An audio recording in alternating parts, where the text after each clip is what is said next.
But I'll often, with my baby girl, whisper really dirty shit, shit I can't even repeat on this podcast. Come on, JD, let's hear it. No, I'm There has kidding. to be some level of privacy, but Yeah. really dirty shit.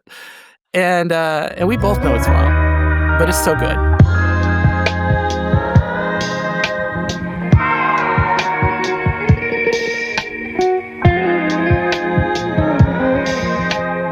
Welcome to BodyJoy After Office Hours podcast. Today I have JD, who is a lifestyle dom and daddy, and one half of the international acclaimed rope bondage duo, Two Knotty Boys, based in San Francisco. He's been teaching interactive rope bondage and restraint workshops for over 2 decades and has co-authored 2 best-selling books on the mindset and skills of restraint. Two Knotty Boys Showing the Ropes and Two Knotty Boys Back on the Ropes. I think you're going to enjoy this conversation. We get into the psychological play, how to create more safety, and what makes a scene hot. I think you're going to enjoy it. All right, JD, thank you for Hi, being here. you're welcome. Yeah. So you've been teaching rope specifically Mhm. for over 2 decades. That's What was true. it that made it more of a language of connection and Zen rather than just a tool of restraint? It's a great question. For me, rope was always a way of sort of slowing down the central process. I was, when I was young, I was very intimidated by sensual engagements, and so um, to compensate for that, I became sort of directorial and said, "Hey, I got this idea. Let's slow things down, and I'll tie you up, and we'll do a damsel in distress scene or some kind of, theme to the play that would incorporate, binding them in some way, restraining them in some way, so that I could sort of take my time, not feel Mm. pressured." So it was a conflict resolution strategy. Very, very unique. I love it. Is that something that just came to you as you were getting into rope, or was it something you learned from another teacher? Well, to be honest with you, I've been tying, professionally for over 2 decades, but I've been tying as a dominant disposition uh, engager in bondage since I was like 6. So Wow. my first experiences tying people up was with like handkerchiefs and belts. And I just, I've been doing this so long, I can't remember when it started. And so a lot of it was just, maturing and developing increased skills. But I have never not liked having some kind of, directorial, if you will, control over a scene. And bondage was always an element of that. Hmm. And then when you find someone who reciprocates that, who desires to be bound, uh, desires to be directed, you have a fantastic exchange. You have a hot exchange. Exactly. Yeah, Yeah. so, there was 2 things you said, one about belts. I was just telling Mhm. my friend Ross about all the things that I learned just about a belt in the class that you taught here in Austin. Um, Yeah. all you need is a belt and a space, and you can transform the whole scene. Absolutely. It's, a big part of my disposition is sort of a daddy dom, baby girl dynamic, which is a type of a subtype of BDSM Mhm. that is really a structured type where there's sort of a mentor leader type in my case, and then your baby girl in our case is kind of an honorific. There's Mm. no age play element to it. Mhm. Um, but there is a directorial and an expression of control in our central dynamic. A lot of times it will be equal in public. But getting back to the item, one of the biggest elements of it is really creativity and creating a lot of spice and you know dynamic and diversity in the way we play. Things are rarely the same. We always progress through different types of accomplishments, achievements, desires. And so belts, when I was younger, was very utilitarian. It's very democratic material. It works for everybody. Yes. Uh, Extremely inexpensive, and everyone has one mostly. Not all the time, but mostly. You could Uh-huh. have them get. And so, it was really a mother necessity kind of thing where I didn't have the opportunity to buy leather restraints cuffs or what have you. Um, and so I would figure out unique and interesting ways of utilizing my belt. And it got to the point where I learned so many things that people are like, you really should teach this as one of your many workshops. And I just came up with a bunch more things that I taught in Michigan recently. Mm. But yeah, it's a utilitarian way of expressing control, spicing up a scene, and it's not intimidating. A lot of times having to get these, accoutrements, these leather straitjackets, cuffs, all that sort of thing, it's not only expensive, but it's a very specific item. So you're going to be able to strain, the ankles, the arms. You're going to have your arms bound in a leather jacket, straitjacket, if you will. With belts, you can move around, you can do a bunch of different things with them. It's really nice. Very versatile. Yeah. So, what are some of the biggest misconceptions you've encountered around BDSM and or the lifestyle dom, especially when it comes to relational dominance? It's, as far as misconceptions are concerned, the most popular one is that we're somehow like darkness. Well, yeah, when you Uh, said straight jacket, I imagine some of the listeners were like, "Wait, what?" And while other people were like exactly. really turned on. Yeah. Yeah, and that's how it is, Uh, but I have friends who go, "Yeah, maybe I'll go to one of your" these are friends who have never been to one of my workshops, but they've been friends on the side, and they go, "One of these days I'll go to one of your workshops. I really wanna tap into my dark side." And I always have to remind them. I go, "I'm love and light. I am not." You've known me for many years. I'm a very upbeat guy. Um, the play is joyful, it's virtuous, it brings people together. mm, There's laughter involved in some cases. There's mhm, stern language. There's very direct speech and requests. mhm, But all of it is done in the context of consent, and it's done in the concept of connection, mhm, and love, dare I say. mhm. Uh, I know, you can play for all sorts of reasons, but, sometimes, if you're not careful, you may actually fall in love. Uh-huh. And so some of the misconceptions are that, we are sinister, that we're trying to resolve something. Some people are for all things. Mhm, But from my own, experience and the people I play with, generally it's more of a joyful exchange. It is direct. It is commanding. There is a dominance and submission element to it, but it is also consensual. mhm, And so, we communicate our desires. I communicate very specifically. Usually, I'll send a text message illustrating exactly what I plan to do during our session, and then I say "understood" at the bottom. And if there's an understood response, then we move through those elements.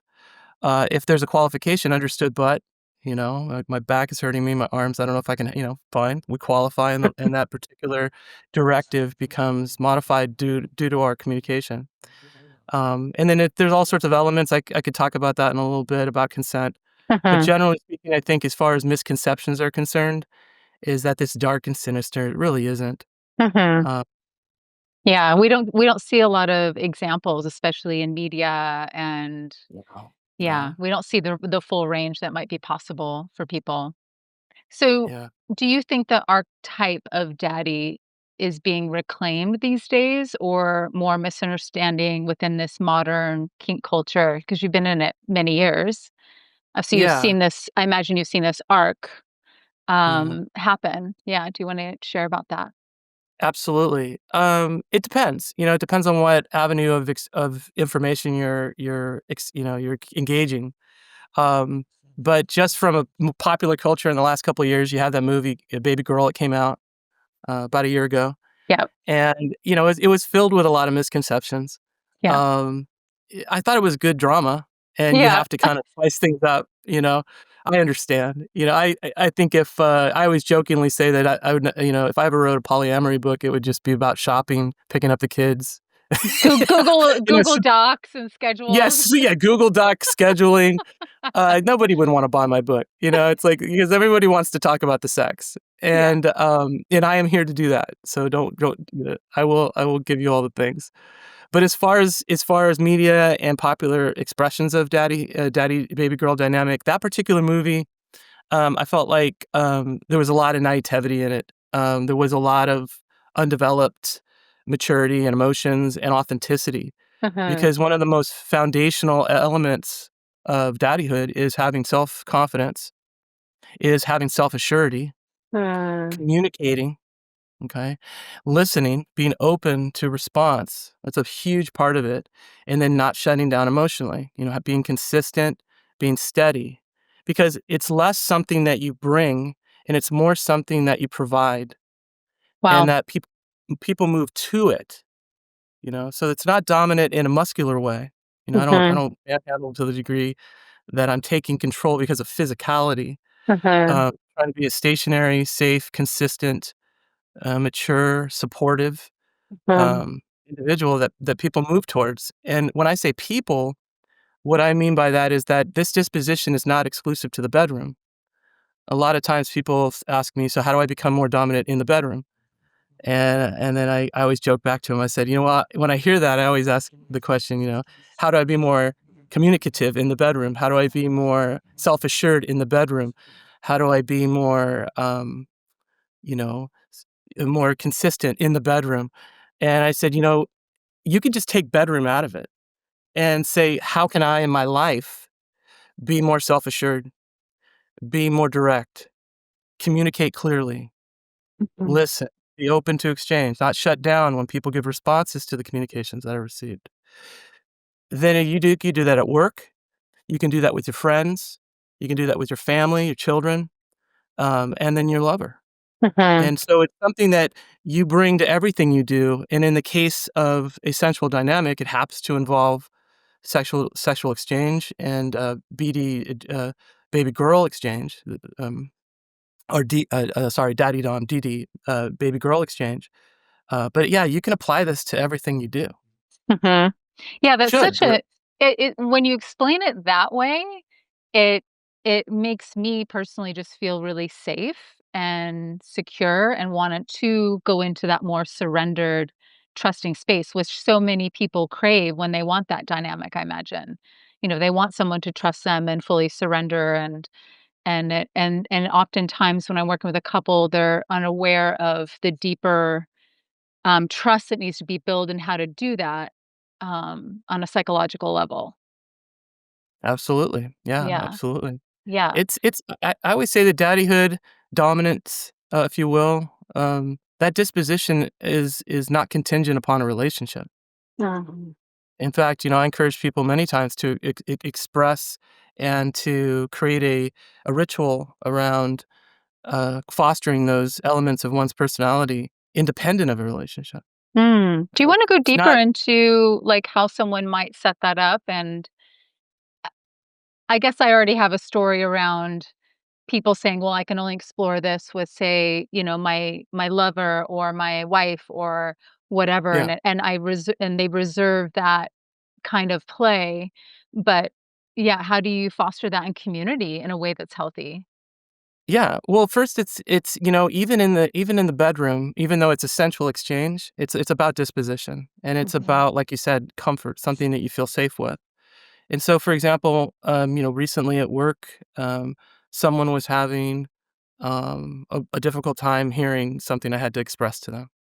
And I listened intently, and I softened my voice, and I acknowledged that I understood that this was challenging, but that I'm here to support this task being performed. I'm not here to dictate. I'm not here to just ask you and then walk away. And so we're a team, and we're going to get through this together. Mm. And that's just work. Huh. And then we move on. We schedule follow-ups, and we foster the behavior that we need to have happen, or the actions that need to happen on behalf of the project. Um, that's at work, and that's the end of that conversation. In the bedroom, I might be asking my baby girl to stand still, to listen to my voice, to keep their arms down, to breathe with me. I ask them, inhale, exhale, good girl, and to ask very specific tasks that are founded on creativity and playfulness. I may bind them, I may hood them, I may strap them out, pleasure them, tease them. I may call them something they're not. I may call them, you know, my my raunchy little country girl. Uh-huh. She's not, but, we play into that, Mhm. and I become something for them, and they become something for me, and we get to escape, a lot of the tensions and the frustrations and the distractions that life bring us. To foster that connection is also a sacred container where the 2 can sort of just leave the world for a moment. Hmm. Uh, and that again, you can provide that in a sensual way. You can provide that to a friend, a consistent, confident, capable, communicating friend. You can Mhm. provide that at work. And so when I talk to individuals who are seeking this, I kinda slow them down and drag them away from the bedroom. 'Cause a lot of they wanna think, "Well, how do I do this in the bedroom?" And I go, "You're not gonna Right. walk in a room and then poof, magically you become something you've never been during your day." Right, And so right. that's the practice from 10,000 feet. There's more detail to it, but that's the practice from 10,000 feet. Tell the beat. I love that. So that leads into my next curiosity. People will often tell me, "Well, I don't want this to feel contrived. I feel silly in this outfit, or I feel silly holding this flogger," because they go buy all the stuff and then they Mhm. instantly think it's gonna elicit this hot, scene. And so, what Yeah. advice do you have from 10,000 feet as you move through the air for people that want to start setting this up? Um, Yeah, when I say 10,000 feet, I mean, widening your perspective, that's yes, what I mean. exactly. I thi but, yeah, a lot of it is the response disposition, like, I'll say, for example, I'll pantomime, and then I'll be less specific. I'll be specific first. If it was in my situation, I enjoy dressing my baby girl. I like shiny clothes, and I like them so much, we gotta get a new dresser Mm, because I really like dressing her. And she likes dressing for me. But hypothetically, if she felt silly in something I requested her to wear, I would laugh with her and I'd ask her, "How are you doing?" And he'd go, "Good. Are you done yet? Because I wanna see you in this. I have plans for you." And so we work through those feelings, we work through those moments, they're valid, and then, I ask her to focus on my voice, and we move forward. And if you start to associate, see, the thing is, a lot of times when people buy these outfits or they get these accoutrements, they think that there's a power in those outfits or there's a power in those accoutrements.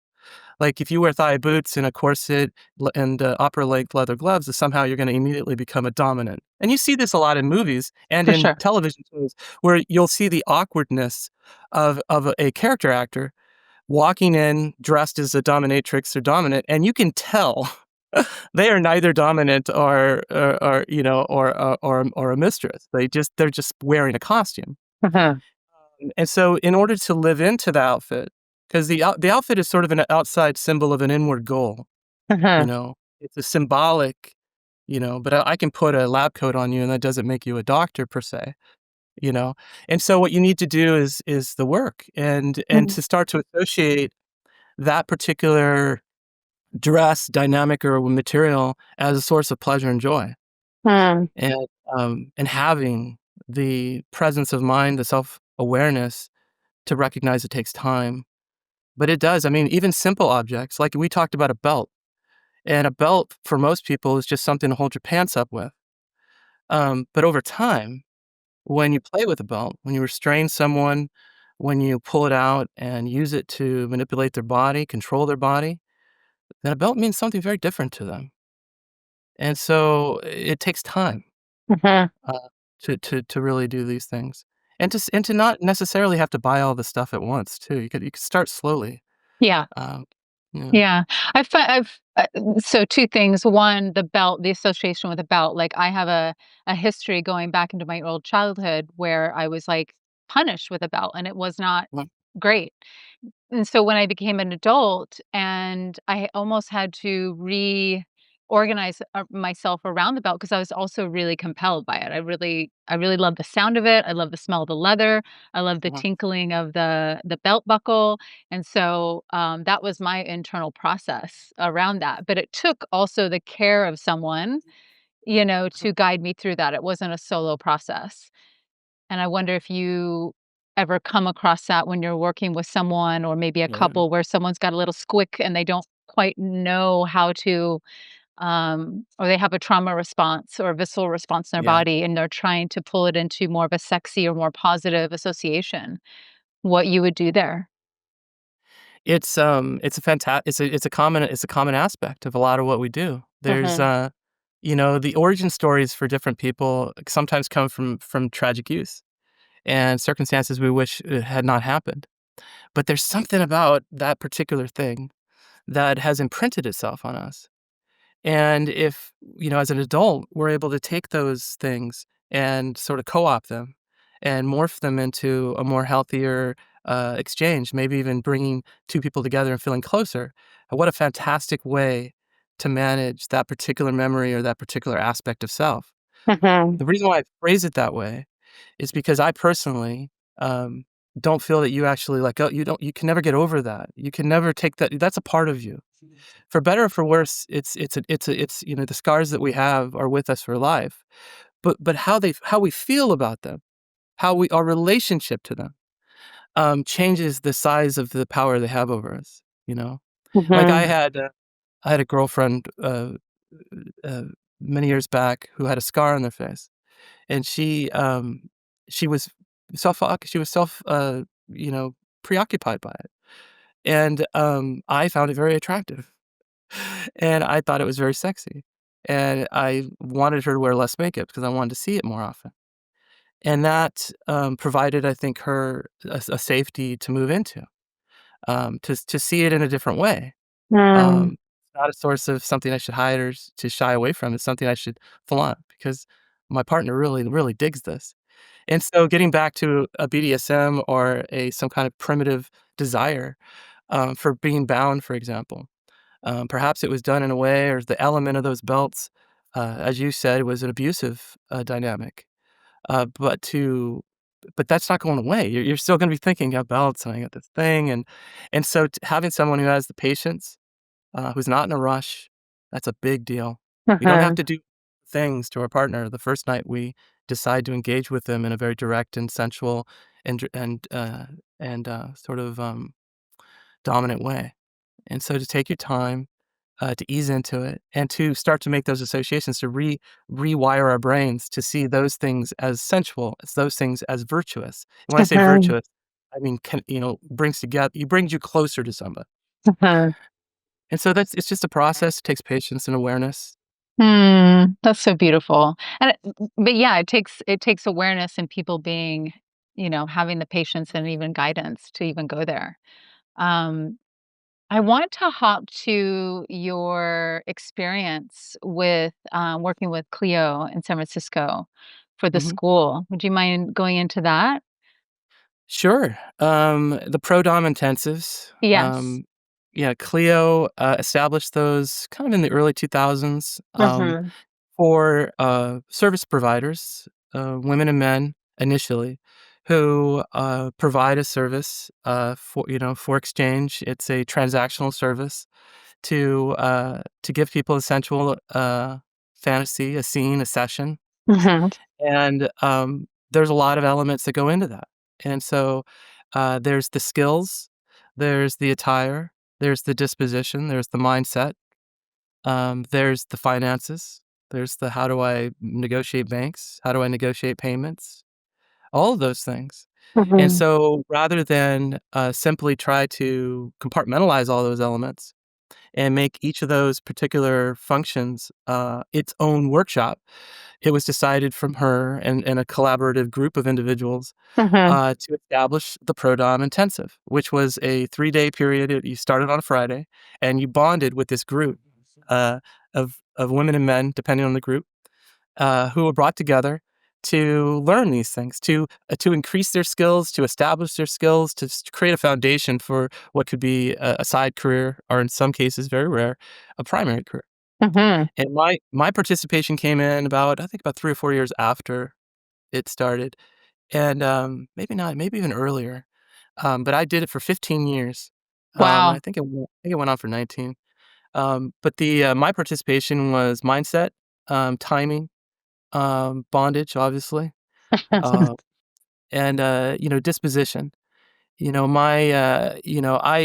I was basically, I my my my earliest teaching was pro dom houses, so dom houses here in the Bay Area. So I would teach a lot of the young, new, uh, you know, service providers how to work with your clients, how to do your timing, how to work with equipment, how to tie, how to, if you've got a 45, a one and a half, a 2 hour, a three, how to ease in, how to bring someone to, how to time it. Say, okay, now this is where you taper.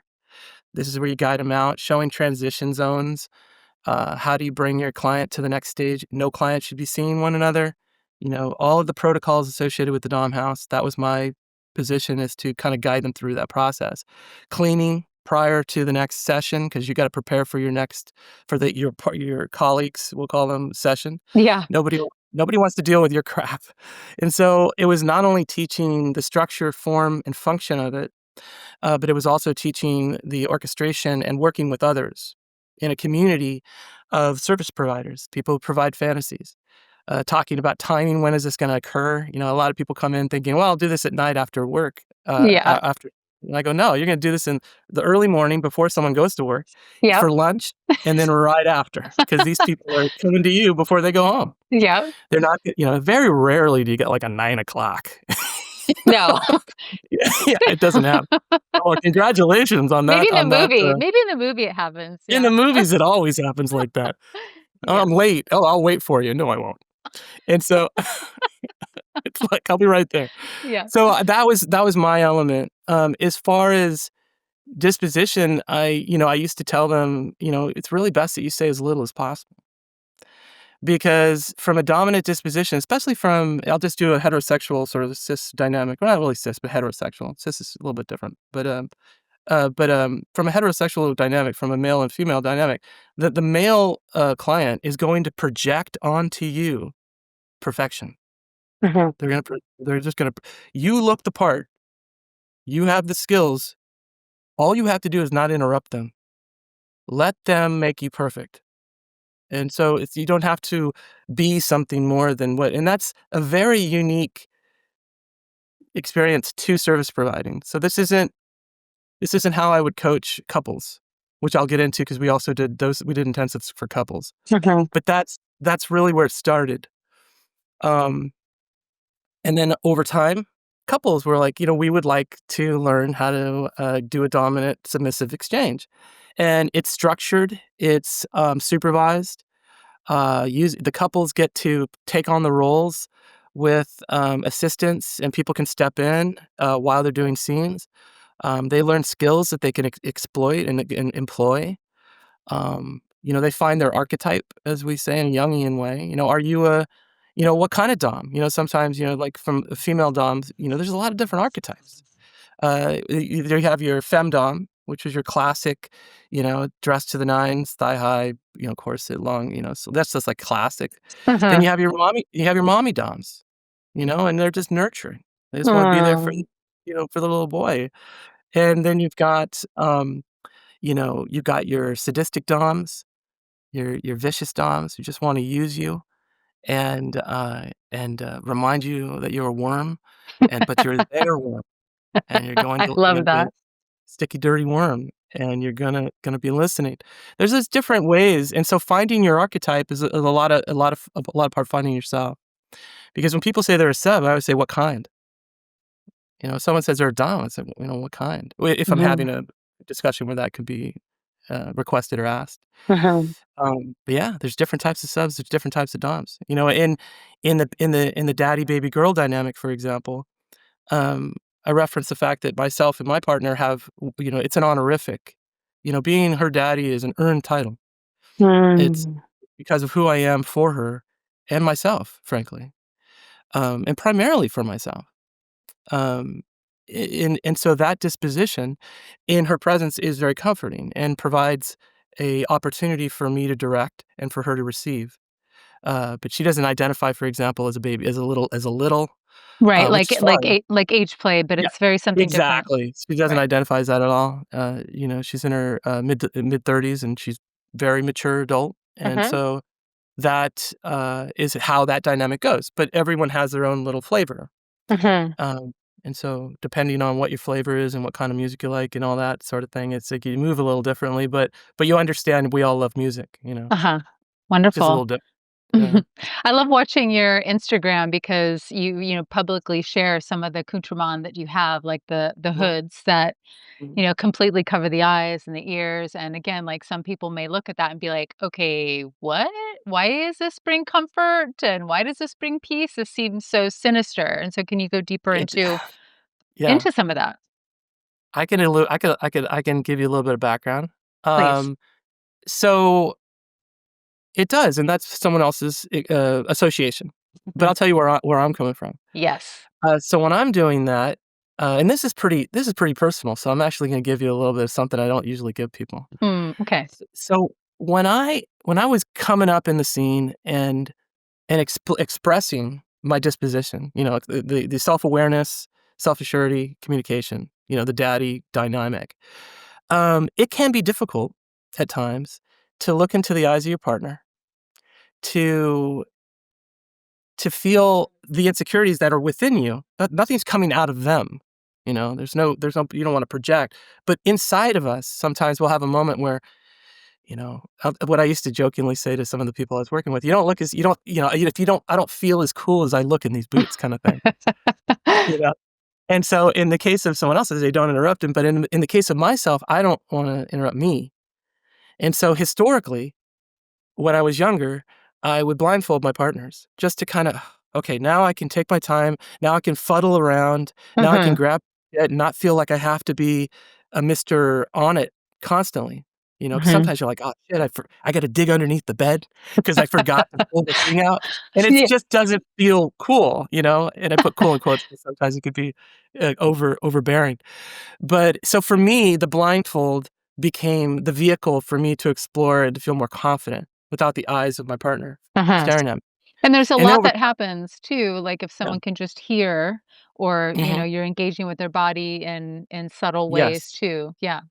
And Mhm. so for me, it developed. And then, I met my current partner who, really, if you've seen a lot of hoods lately because she's into hoods. Uh-huh. And I'll give her perspective in just a moment. To speak respectfully on her behalf. But so for me, it became fetishized. It became comforting. It became, now I can, now we begin. And then over time, I used the hood as a way of wiping away the noise that we have in our heads. So we have a busy Mm. week. We're thinking about next week. We're thinking about tasks, worrying about finances, worrying about relational dynamic, all the things. So I'll sometimes underneath the hood, which you don't see, there's earbuds in there doing white noise. Mm.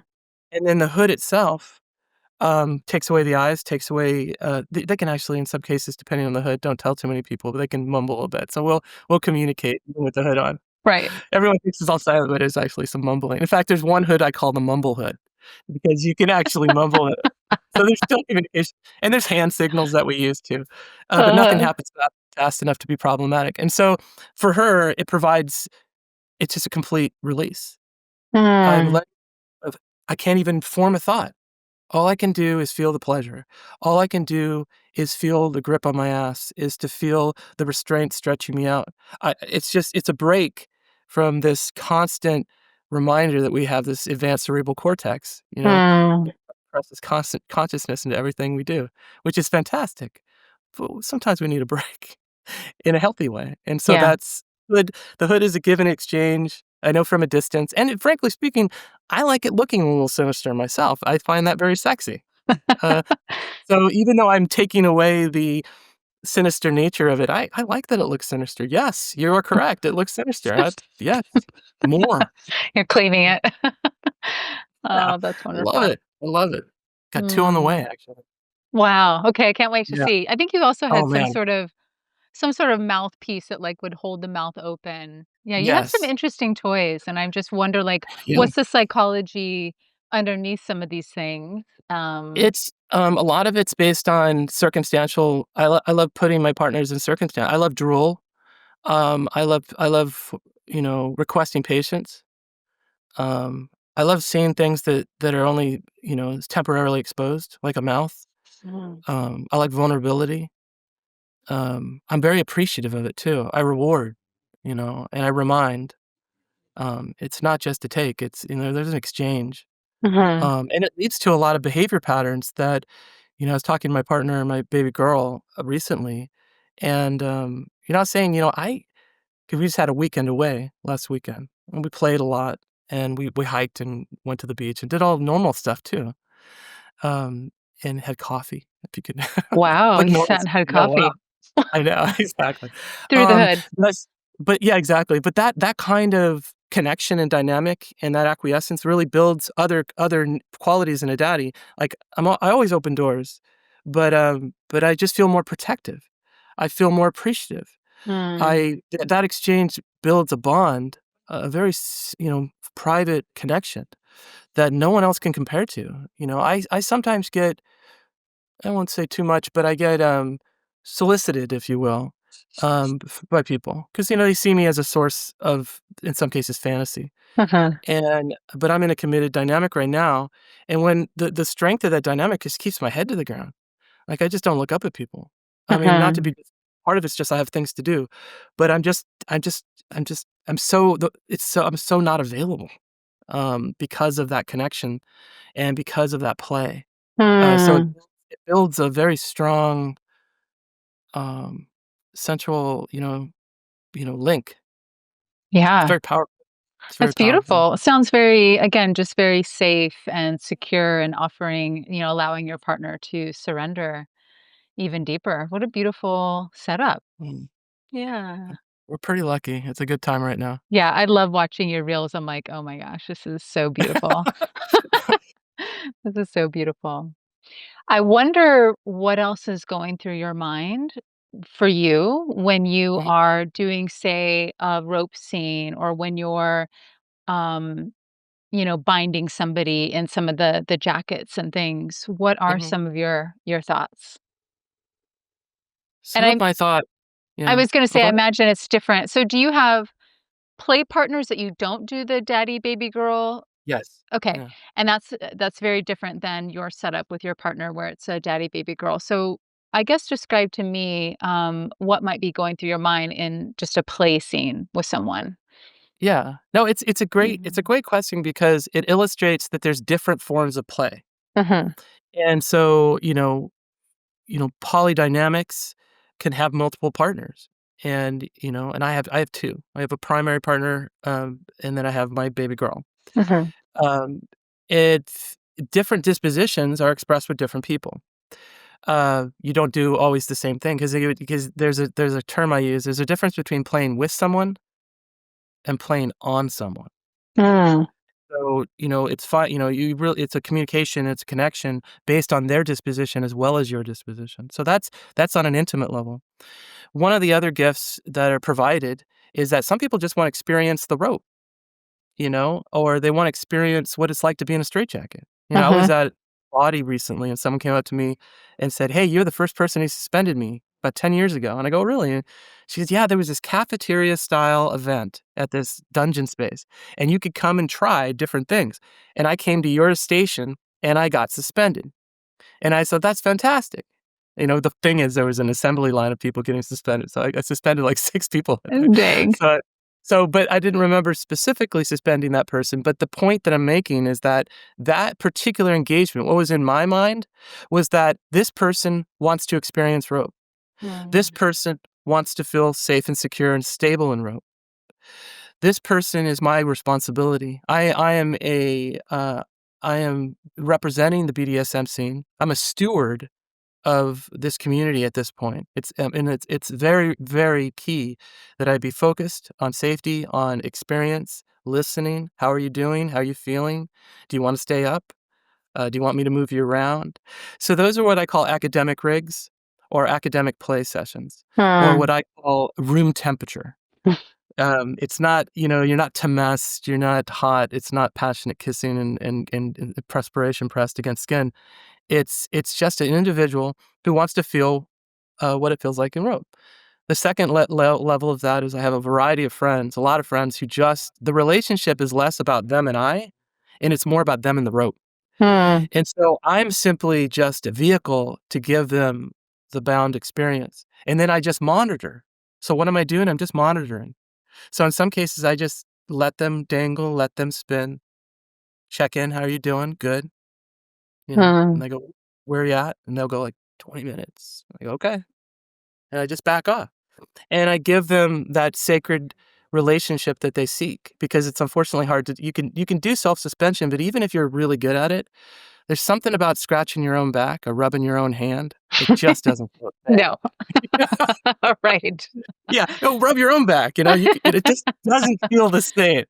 And so Um, similarly, rope, when someone else ties it, it feels like a back massage, over someone else just rubbing their own skin. So mm, yeah, there's a variety of it's a very astute question. And so it goes everything from room temperature academics to providing an experience to almost being to almost kind of almost it's like a sacred participant in a ritual of rope and binding, and just monitoring that in a sacred way. There's no intimacy, there's no thought of, "I'm gonna date this person," or I have any mhm. other expectation other than to provide this and walk off.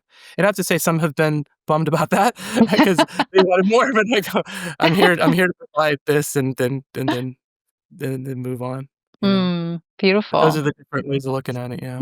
I love that. Yeah, because oftentimes, again, people can say like, "I'm only going to play with this one person," and there's no freedom to just explore in these other containers that might be possible.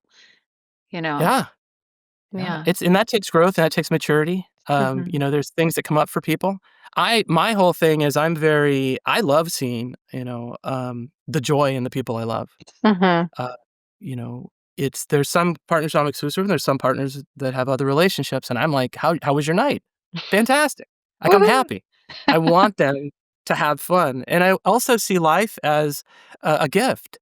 And I would never want someone for me or for them for, no level of exchange to be restricted from human experiences, Hmm. to not be able to fully embrace, everything they could within reason. I mean, we have some boundaries and dynamics, but there's, for me, because I'm a very poly-minded person, I'm more open to their exploration, because it's a gift. It's their life. I don't, if I don't know how to do a certain thing really well, but someone else does, and there's communication, there's an understanding, there's boundaries. So it's a bigger discussion, Hmm. but at the same time, the experience I think is valid and should be sought for. It's like you can't do Mm, everything. Like, right. on a less sensual level, I don't do D&D, gameplay. Right. Um, so if my partner wanted to, like, only do D&D with me, that would be very problematic because I would probably keep postponing and not get around to it. Or if I did do it, I wouldn't do it very well because I don't wanna do it. All right. B So going off and doing that is good, and sometimes it involves, more sensual things. I love that. I love that. Um, you were mentioning when we first hopped on about consent, especially in this space. Do Mhm. you want to drop into some powerful ways to start developing consent in partnership when exploring some of these dynamics? Absolutely, yeah. Yeah. So consent, is, first I'll say real quickly because of the time that I've been involved, when I was growing up, you know, uh, it was safe, sane, and consensual. So it was safe and sane and consensual. And so I really consider the safe and sane part of it too, because people can consent to a lot of stuff, but I go, "That's crazy," you know? "I consent to you leaning me over the edge of a building, and giving me a juicy wet kiss." I go, "That's I don't it doesn't matter that you consented to that. That's Uh, dangerous." right. Let's not put You each know? other in harm's way. Yeah, you don't wanna fall off a building. Yeah. I know you consented. Yeah, I'm happy you consented, but that's still so I'm gonna set aside the safe and consent because nowadays everyone focuses on the consent. Mm. And so the general way of expressing consent is the acronym FRIES. And FRIES is the FRIES of consent. And so the way it works is that consent first off is freely given. Okay, there's no coercion, there's no expectation. It's Mhm. freely given. Number 2, it's uh, yeah, freely given. It's say fries. So the second part, sorry. That's It's okay. freely given. Oh, shoot. Do we need to Can we pull up pause? a Yeah, let's pause it. Let me pause it. Yeah, Sorry. we'll I wanna pause. get this. I Yeah. said it before we began, and I don't know why I apologize.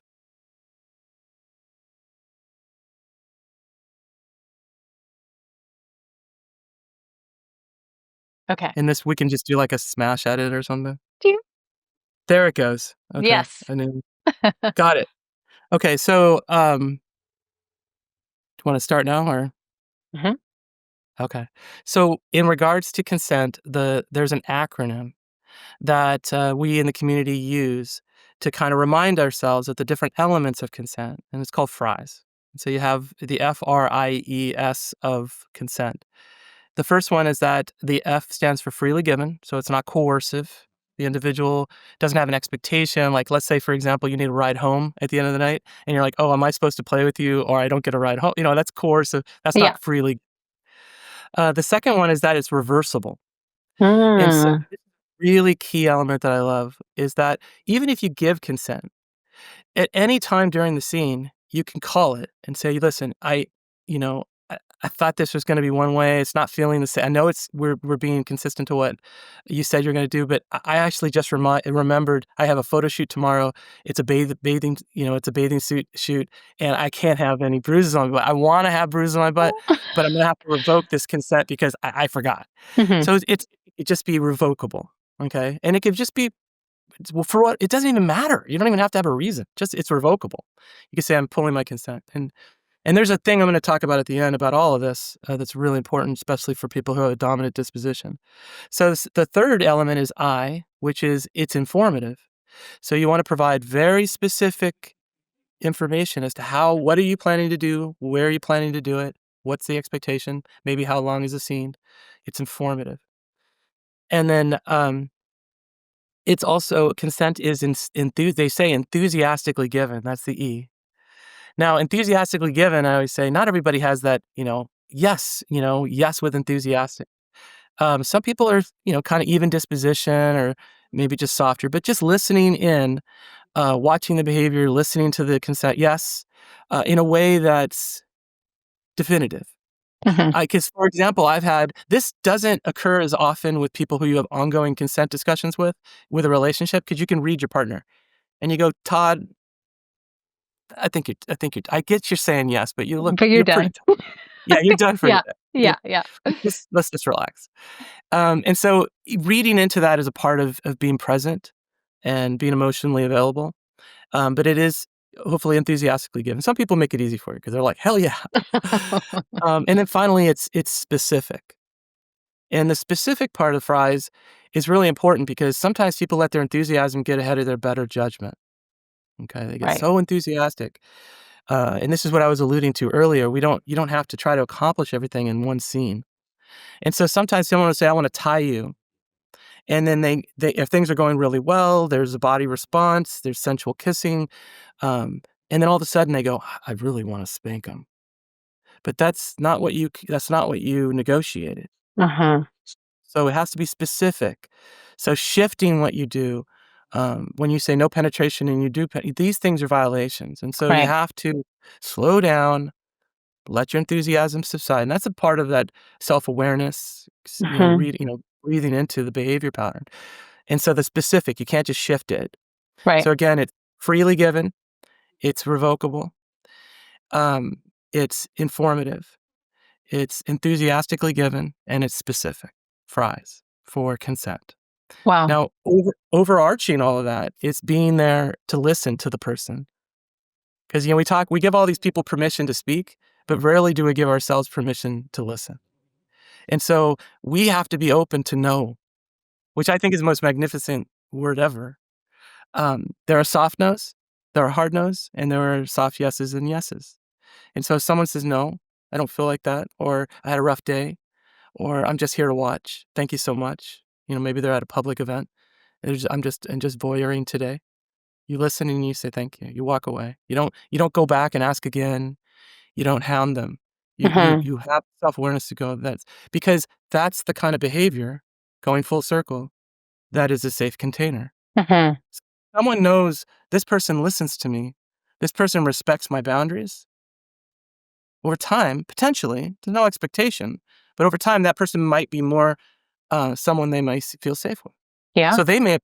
I said, if you act with maturity and self awareness, mark my word, down the line, they a couple of weeks later, a month later, to hey, I'm going to ask you if you become the person approached. And so Mm. being there for other people, not shutting down emotionally, Mhm. not wronging them, not wronging yourself.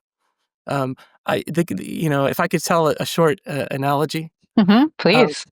when I talk to couples, especially males, who are seeking to be more dominant, I talk about all those elements of, it's a personality trait. It's something you foster outside the bedroom. It'll be expressed in the bedroom, but it's something you should do, friends, neighbors, work, all that.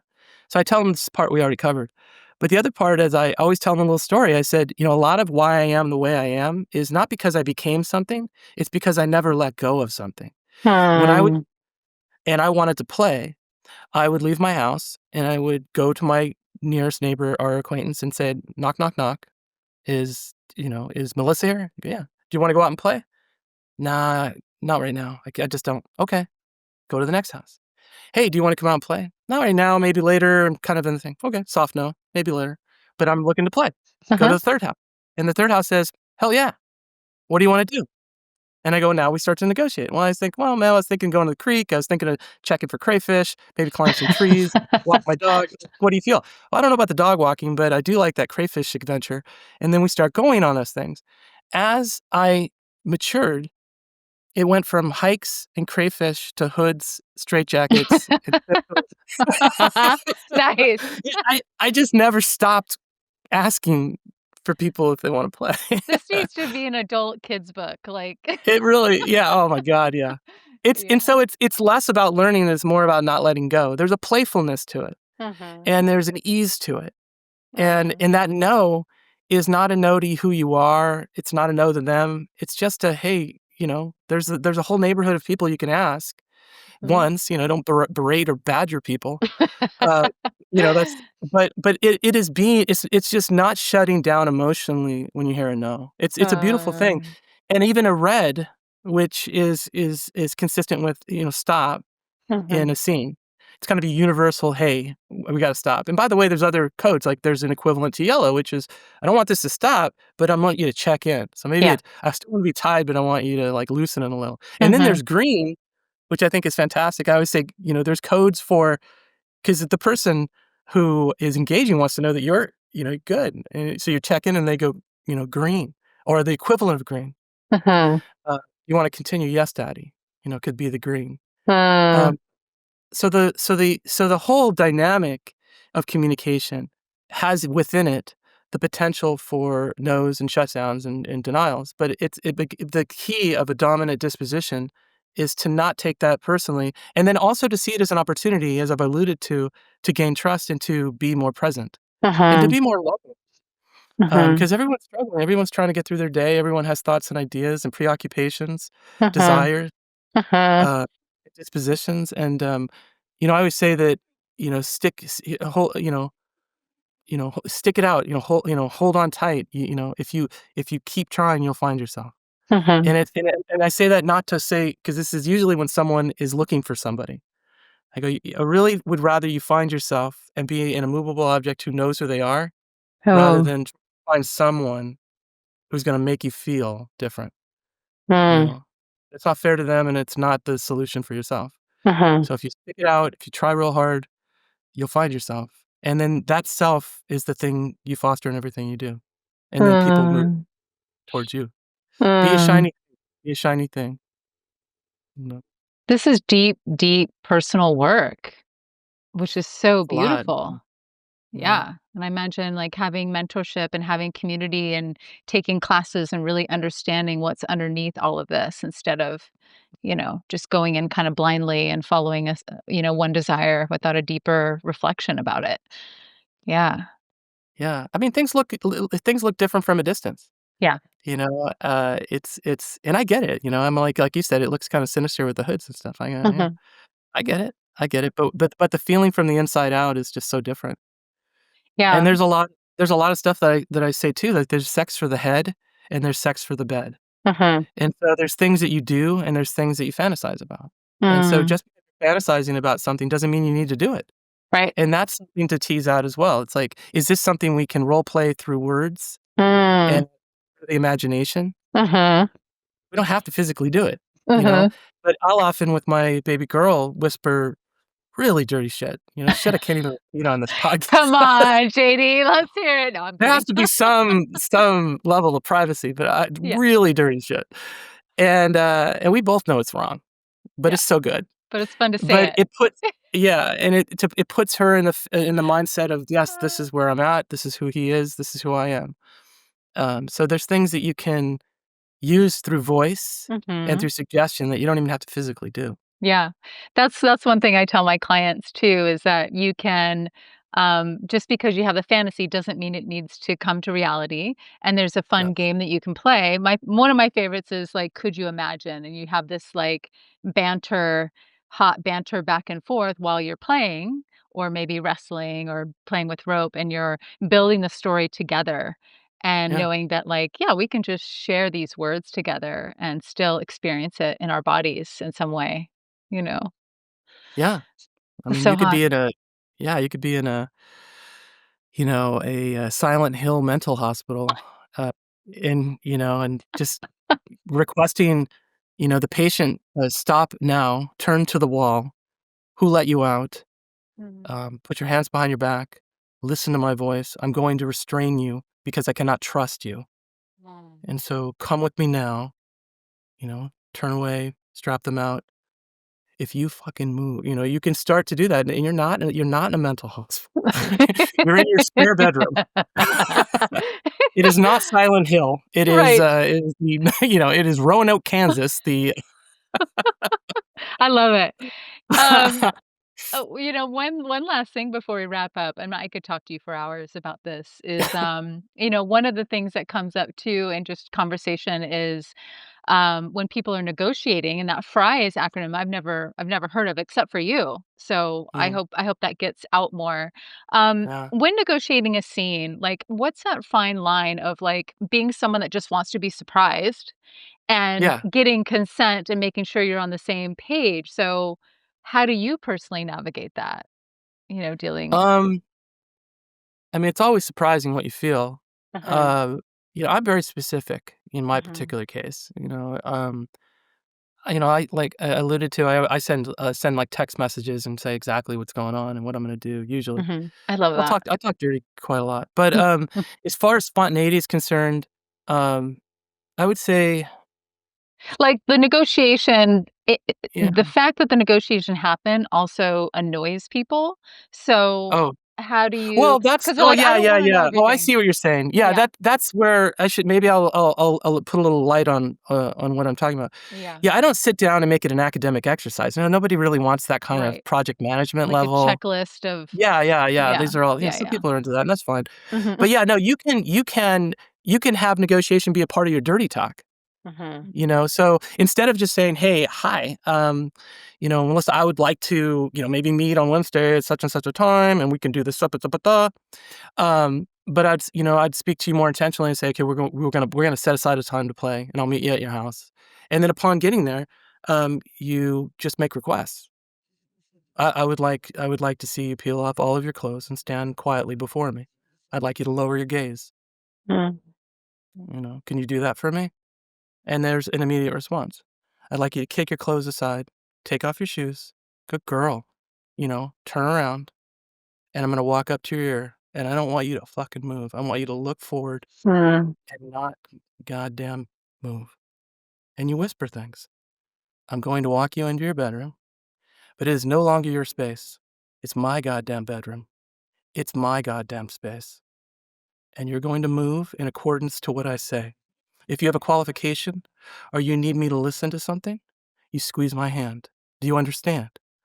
So these are all communication levels, but we're not making it an academic exercise. mhm, I'm not sitting down and, two people on two chairs staring at, it's not, you can use voice and negotiation in a sensual way.